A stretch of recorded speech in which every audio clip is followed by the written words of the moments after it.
Hello student पिछले lecture में हमने चैप्टर नंबर फर्स्ट को फिनिश किया था और चैप्टर नंबर फर्स्ट के जितने भी कंसेप्ट थे सारे के सारे कंसेप्ट भी फिनिश किए थे हमने पिछले लेक्चर में।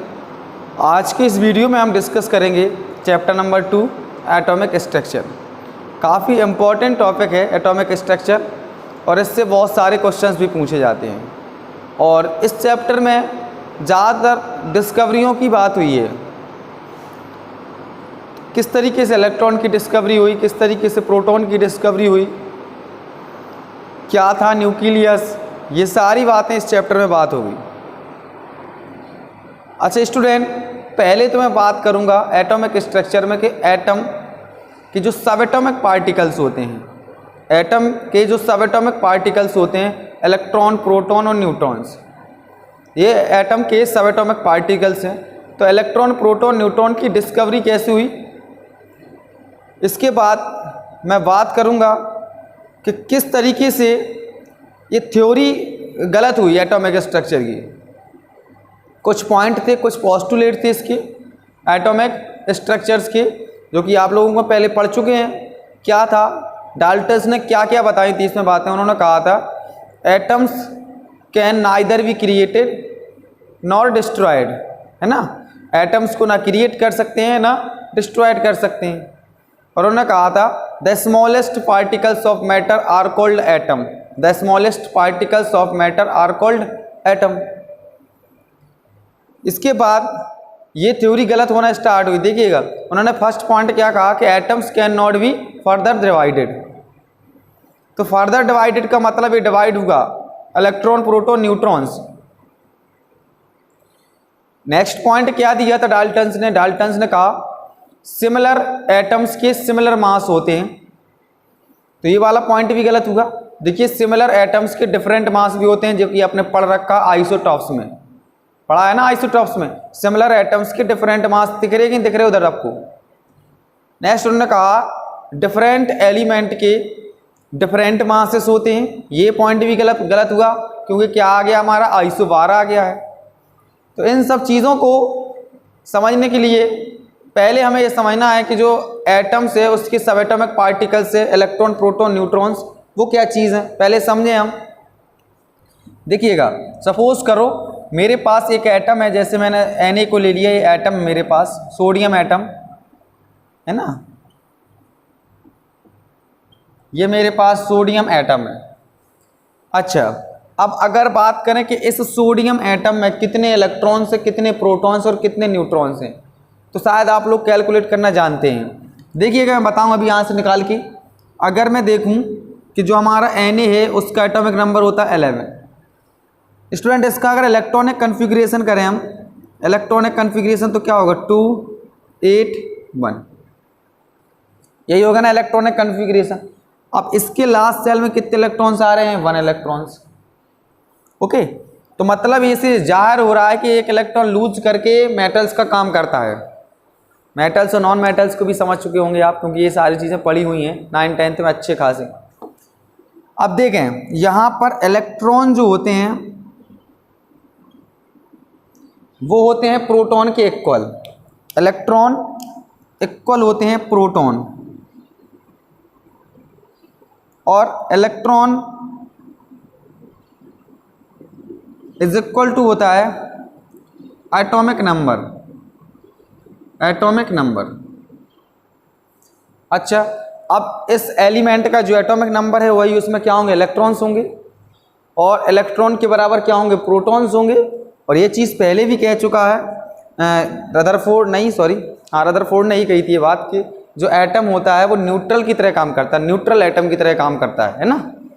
तो यहाँ पर अगर देखा जाए इलेक्ट्रॉन प्रोटॉन्स के थ्रू, इसमें 11 कितने हैं, इलेक्ट्रॉन्स हैं, और 11 ही क्या है, इसमें प्रोटॉन्स हैं। तो 11 इलेक्ट्रॉन्स और 11 प्रोटॉन्स से ये एटम एक न्यूट्रल एटम की तरह काम कर रहा है ना।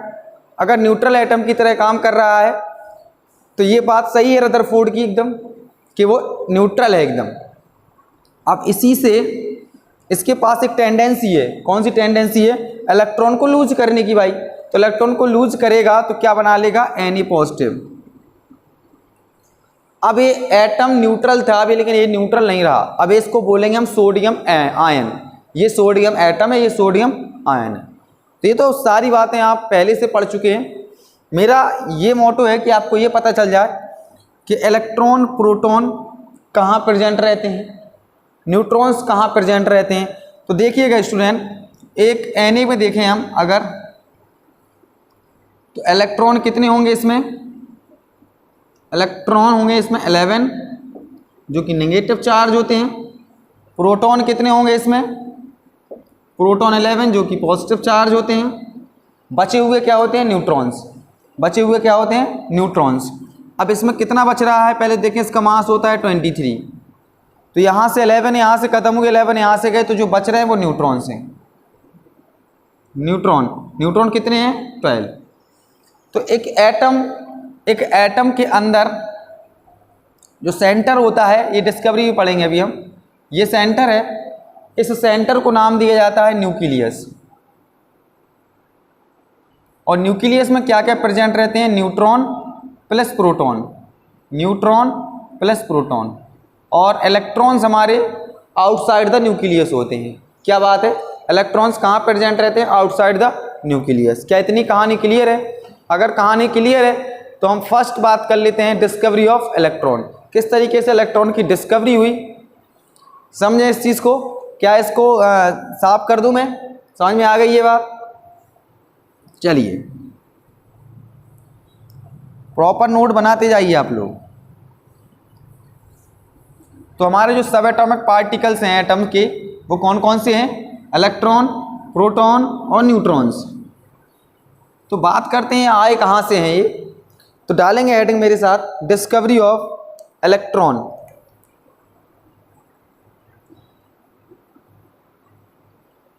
Discovery of electron.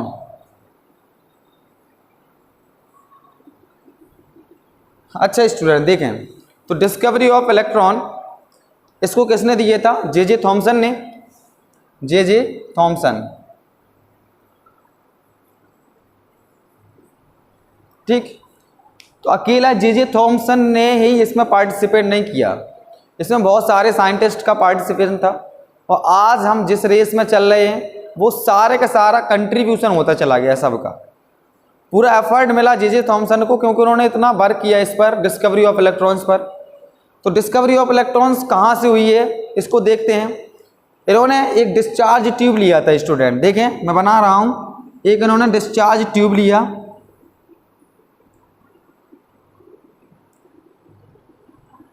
ये देखिए, आखिरकार डिस्चार्ज ट्यूब क्यों लिया था, क्योंकि उस समय डिस्चार्ज ट्यूब पर एक्सपेरिमेंट कर रहे थे फैराडे उस समय इलेक्ट्रिसिटी का एक्सपेरिमेंट कर रहे थे, किस पर, डिस्चार्ज ट्यूब पर।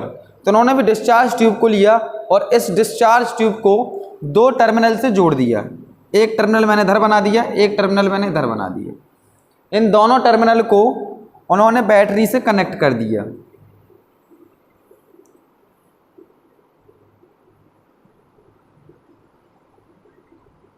देखिएगा, इन्होंने बैटरी से इसको कनेक्ट कर दिया और इसको नाम दे दिया उन्होंने कैथोड, और इसको नाम दे दिया उन्होंने एनोड।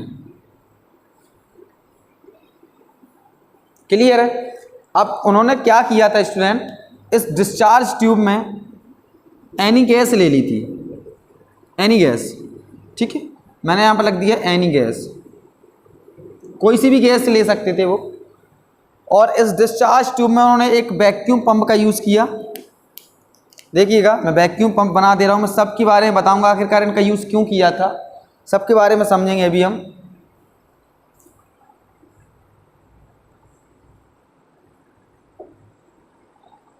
वैक्यूम पंप,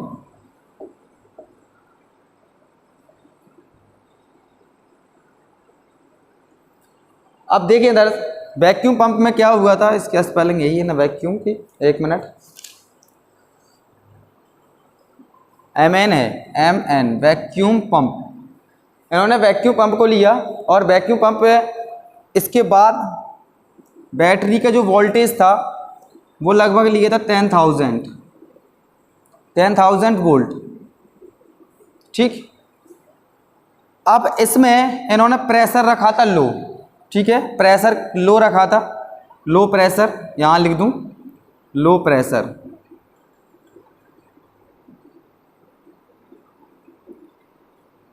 कितना लो रखा था प्रेशर? इन्होंने रखा था 10 टू दी पावर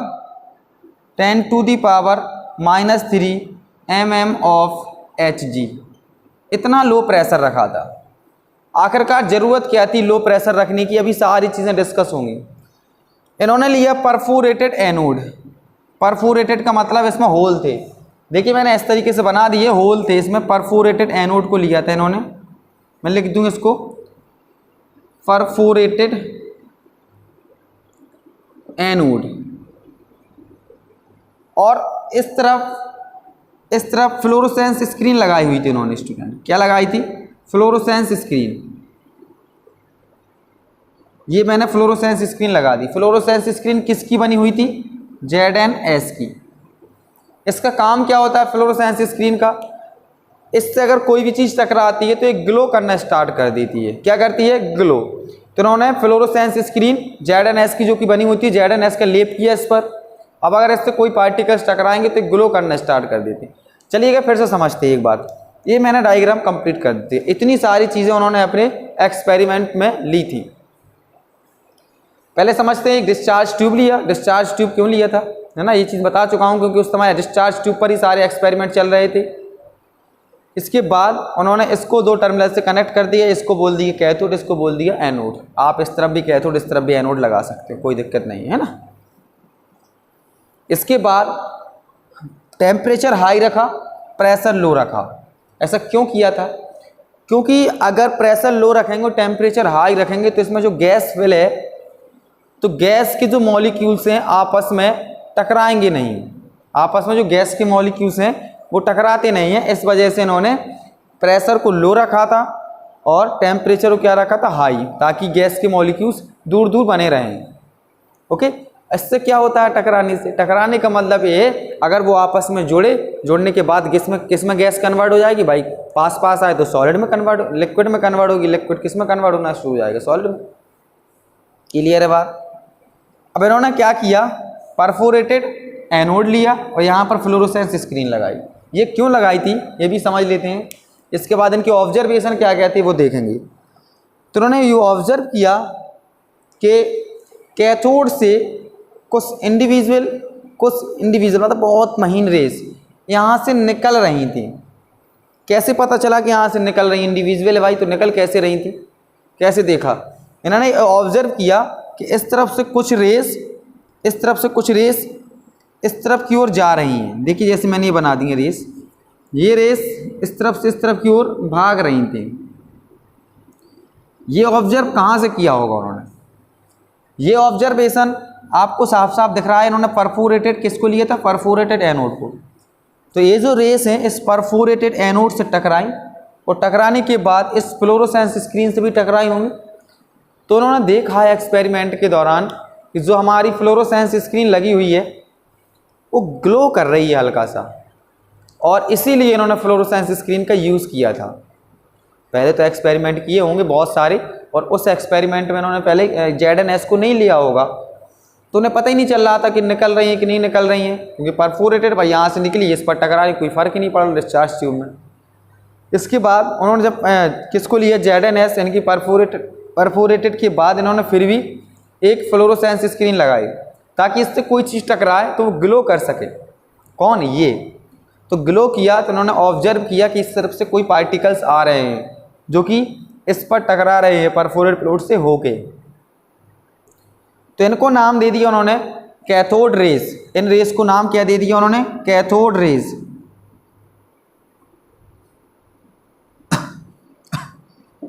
क्या नाम दिया? Cathode ray. अच्छा स्टूडेंट, इसके बाद उन्होंने ये ऑब्जर्व किया कि जो कैथोड रेज इस तरफ से इस तरफ की ओर आ रही हैं, क्या वो इस तरफ से इस तरफ की ओर कुछ पार्टिकल्स आ रहे थे? हाँ, इस तरफ से इस तरफ की ओर भी कुछ पार्टिकल्स आ रहे थे, लेकिन ये पार्टिकल्स दिखे क्यों नहीं इनको? अब सुनिएगा थोड़ा गौर से। भाई इस तरफ से सपोज करो ये पार्टिकल्स आ रहे हैं, ठीक है भाई, ये पार्टिकल्स आ रहे हैं और यहाँ पर लगी हुई कैथोड, कैथोड लगी हुई है, तो ये ऑब्जर्वेशन हुआ कि इससे टकराएंगे तो जाहिर सी बात है फिनिश हो जाएंगे, क्योंकि इस पर तो परफोरेटेड नहीं लिया गया ना, यहाँ पर कोई ग्लो करने वाली चीज़ें लगाई गई हैं, तो इस तरफ से भी आ रहे होंगे और आने के बाद इससे टकराने के बाद ही फिनिश हो गए, तो पता ही नहीं चला उनको इस चीज़ का। इस चीज़ को पता करने के लिए उन्होंने डिस्कवरी ऑफ प्रोटॉन्स की थी फिर, है ना, डिस्कवरी ऑफ प्रोटॉन्स किसने की थी? ई गोल्डस्टीन ने। तो इसी तरीके से उन्होंने इसको परफोरेट लिया था, यहाँ पर फ्लोरोसेंस स्क्रीन लगाई हुई थी। क्या बात क्लियर हो गई है? तो इनको नाम क्या दिया इन्होंने? कैथोड रेस, और इन कैथोड रेस को नाम क्या दे दिया कि यहाँ से कैथोड से रेज निकल रही हैं, किस पर जा रही हैं? एनोड की तरफ, और कैथोड टर्मिनल हमारा कौन सा है? निगेटिव, और एनोड टर्मिनल कौन सा हमारा? पॉजिटिव। यही चीज़ बताई थी, उल्टा बोल दिया था मैंने, इसको पॉजिटिव तो नहीं बोल दिया था, नहीं। चलिएगा, चलो हो गया होगा तो देख लेना। अभी यहाँ से देखें, इसको नाम दिया कि कैथोड से निकल रही मतलब निगेटिव चार्ज निकल रहा है, और इसको बोल दिया कि एनोड पर समाप्त हो रही हैं। एनोड पर समाप्त होने का मतलब यहाँ से डिस्कवरी हो गई किसकी? इलेक्ट्रॉन की, क्योंकि इलेक्ट्रॉन पर निगेटिव चार्ज है तो निगेटिव चार्ज से निकल रही थी और किसकी तरफ भाग रही थी? वो एनोड की तरफ, कैथोड से निकल के एनोड की तरफ वो गुजर रही थी। तो इसका ऑब्जर्वेशन ये सारी चीज़ हो गई थी। अब क्वेश्चन आता है, क्या इसमें हीलियम के हाइड्रोजन, हीलियम, लिथियम कोई सी भी गैस भरें तो कोई फ़र्क पड़ेगा? नहीं भाई, इस पर कोई फ़र्क नहीं पड़ता, आप कोई सी भी गैस ले लीजिए, क्योंकि इसलिए मैंने स्टार्टिंग में लिख दिया था एनी गैस। बात क्लियर हो गई? अगर क्लियर हो गई है तो मैं इसके ऑब्जर्वेशन लिखूं, क्या क्या ऑब्जर्वेशन थे, और उनको भी समझे हम ऑब्जर्वेशन को कि ऑब्जर्वेशन क्या क्या उन्होंने बताया था। चले भाई, तो मैं ऑब्जर्वेशन लिख रहा हूं इसके, यहां लिख दूं, यहां से स्टार्ट करूं। चलिए, फर्स्ट ऑब्जर्वेशन क्या था? They are negatively charged, they are negatively charged.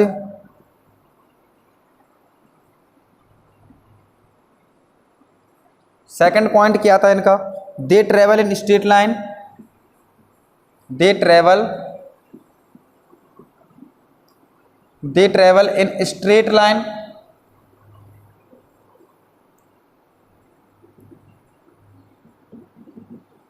समझते जाना, अगर दिख रहा है कि नहीं दिख रहा है, ये सब चीज़ें दिख रही हैं। नेक्स्ट पॉइंट था, they possess kinetic energy, they possess kinetic energy.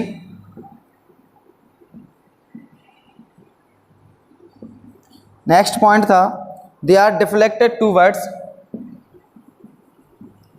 ये दिख रहा है आप लोगों को, they are deflected, they are deflected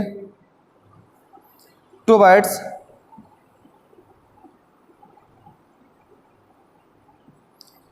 positive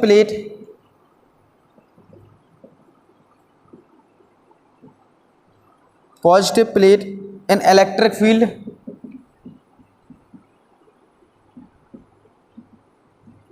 next point क्या था इनका? They produce fluorescence, they produce fluorescence.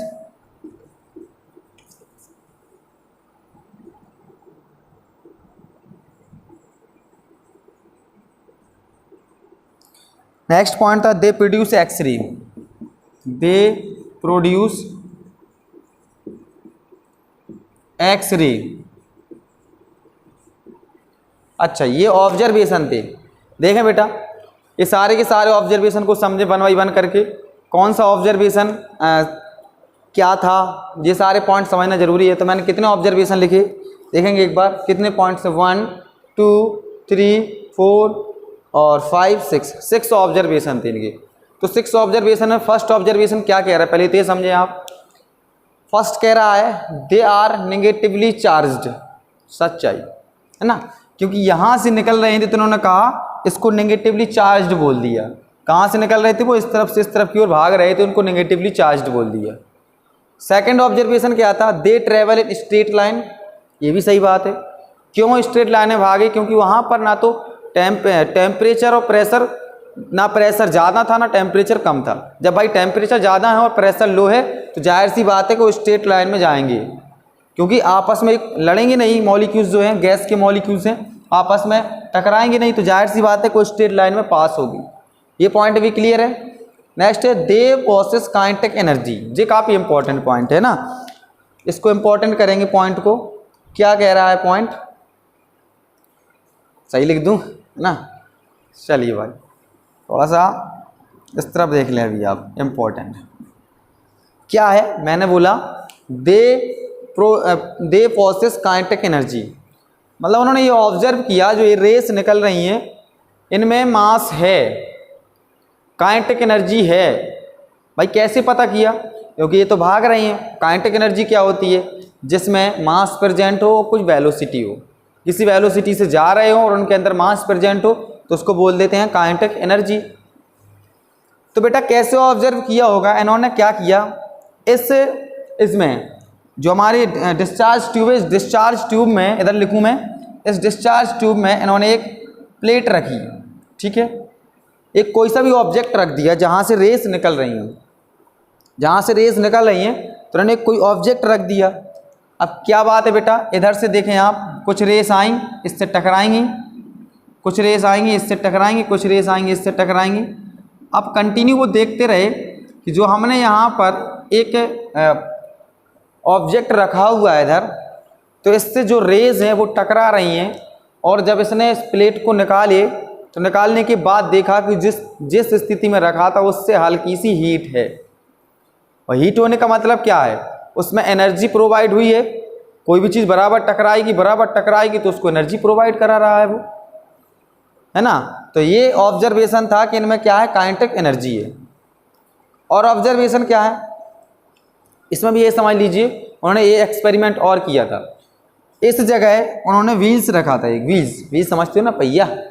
उन्होंने इस जगह व्हील्स को रखा, और व्हील्स को रखने के बाद जब देखा कि जो रेस आ रही हैं वो रेस उससे टकराई तो व्हील्स घूम रहा है। भाई व्हील्स घूमने स्टार्ट हुए, मतलब क्या है कि उससे कोई चीज़ टकरा रही है यार, टकरा रही है तो उसका मतलब क्या है, उसमें मास भी प्रेजेंट है और किसी वेलोसिटी से आ रही है वो।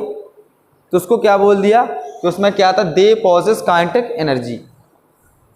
नेक्स्ट पॉइंट समझें, चलिएगा। नेक्स्ट पॉइंट क्या कह रहा था, they are deflected towards positive plate in electric field, in electric field. यानी कहने का मतलब ये था, उन्होंने ये ऑब्जर्व किया था कि अगर ये नेगेटिवली चार्ज्ड हैं, नेगेटिवली चार्ज हैं, तो उन्होंने क्या किया, इस तरफ एक मेटल की प्लेट रखी, मेटल की प्लेट जिस पर पॉजिटिव चार्ज था, जिस पर पॉजिटिव चार्ज था इधर रखा। तो उन्होंने देखा कि अगर ये इलेक्ट्रॉन ही हैं, अगर नेगेटिवली चार्ज रे है तभी ये डिफ्लेक्टेड होंगे, अदरवाइज अगर ये पॉजिटिवली चार्ज होंगी तो डिफ्लेक्टेड नहीं होंगी। काहे को डिफ्लेक्टेड होती बेटा?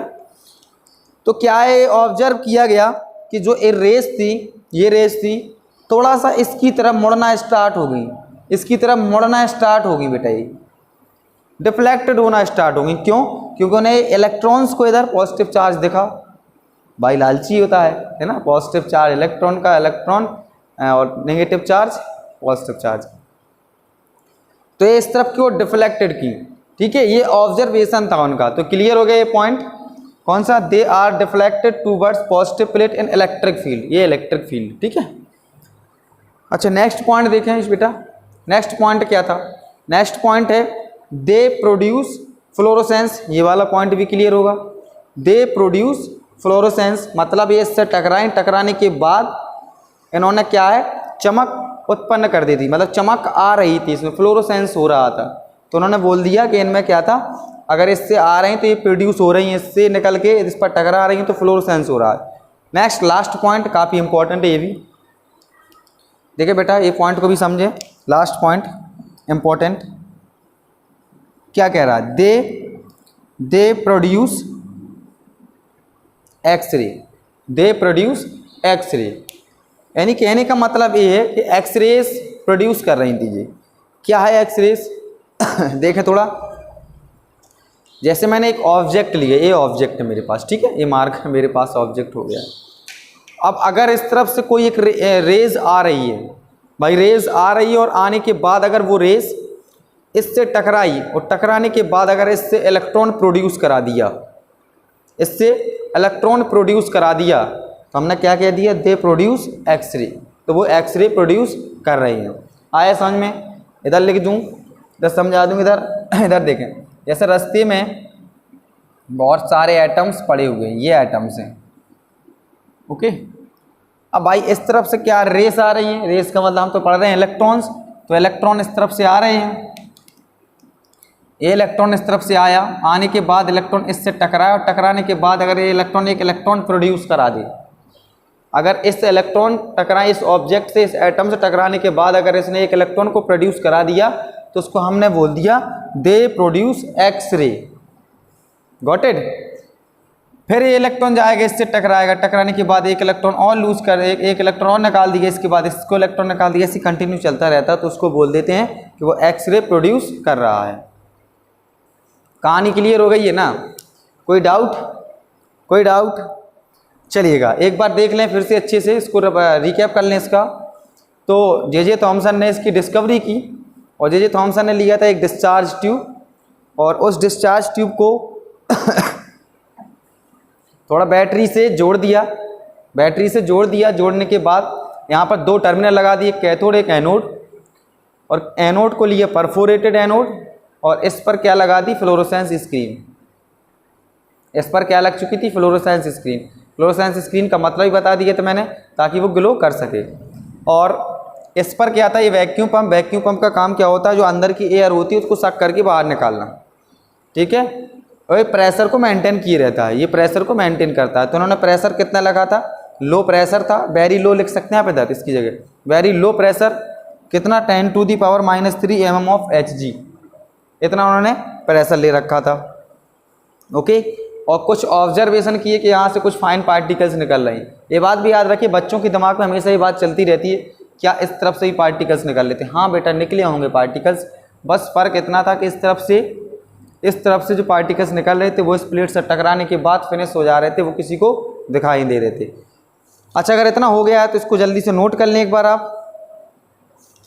फिर इसके बाद मैं लिख दूँ चार्ज ऑफ इलेक्ट्रॉन क्या है और मास ऑफ इलेक्ट्रॉन क्या है। लिख गया, ये नोट कर लिया।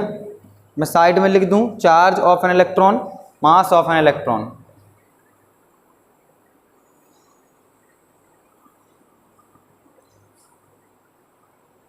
लिख दूँ मैं, देखो चार्ज ऑफ इलेक्ट्रॉन क्या होता है, चार्ज ऑफ एन इलेक्ट्रॉन।